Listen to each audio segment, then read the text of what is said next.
มัทธิยบทที่3ในเวลานั้นโยฮันบัพติสโตได้ตั้งต้นเทศนาเป่าประกาศในถิ่นแห่งแล้งกันดารแขวงยูดาห์ว่าจงทิมใจเก่าเอาใจใหม่เศร้าเฮ็ดบาปซะเพราะว่าอาณาจักรสวรรค์มาใกล้แล้ว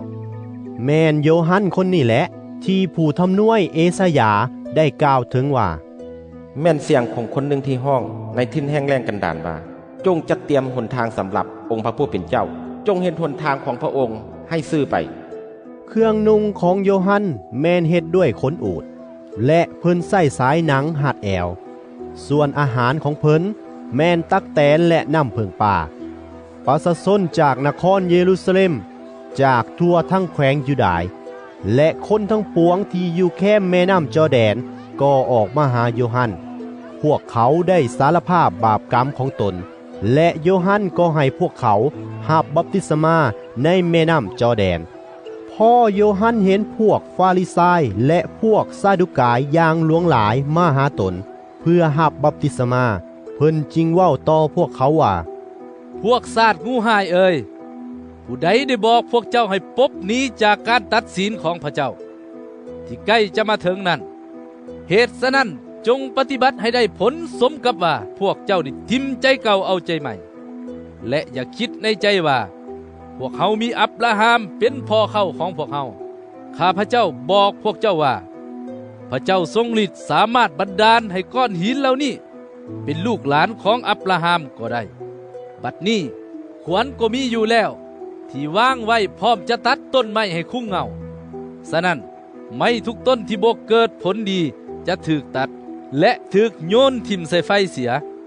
ข้าพระเจ้าให้พวกเจ้ารับบัพติศมาด้วยน้ำหมายถึงการทิ่มใจเก่าเอาใจใหม่ก็แม่นแต่ผู้ที่จะมาภายหลังข้าพระเจ้าก็มีฤทธิ์กว่าข้าพระเจ้าอีกซึ่งข้าพระเจ้าบ่สมควรจะจับแม้นแต่เกิดเพิ่นจะให้พวกเจ้ารับบัพติศมาด้วยพระวิญญาณบริสุทธิ์เจ้าและด้วยไฟมือของเพิ่นถือกระดงฟัดเขาเพิ่นจะเฮ็ดล้านเข้าให้เกลี้ยงดีและหวบรวมเอาเข้ามิตรดีของเพิ่นไว้ในเหล้าของตนส่วนมิตรรีบนั้น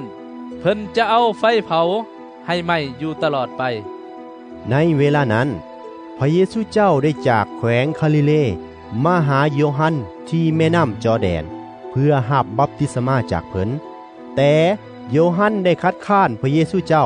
และเว้ากับพระองค์ว่าข้าน้อยควรจะรับบัพติศมาจากทานแล้วทานสัมผัสมาหาข้าน้อยบ่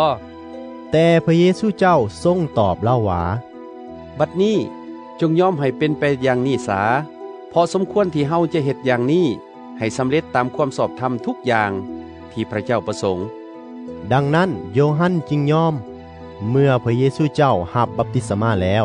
พระองค์ก็ขึ้นจากน้ำในทันใดนั้นท้องฟ้าก็ไขออกและพระองค์ได้เห็นพระวิญญาณของพระเจ้าเหมือนดังนกเขาลงมาอยู่เทิงพระองค์แล้วก็มีเสียงหนึ่งดังมาจากท้องฟ้าว่าท่านผู้นี้เป็นบุตรที่ฮักของเฮาเองเฮาพอใจนำเพิ่นหลาย